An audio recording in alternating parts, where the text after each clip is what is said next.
రామ కథను వినరయ్యా, రామ కథను వినరయ్యా, ఇహపర సుఖములను సగే సీత, రామ కథను వినరయ్యా.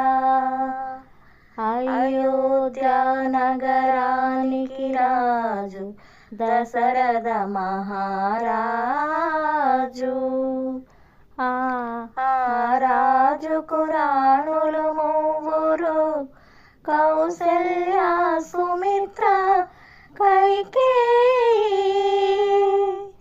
నోము ఫలములై వారికి కలిగిరి కుమారులు నల్గురు, రామ భరత లక్ష్మణ శత్రుఘ్నులు.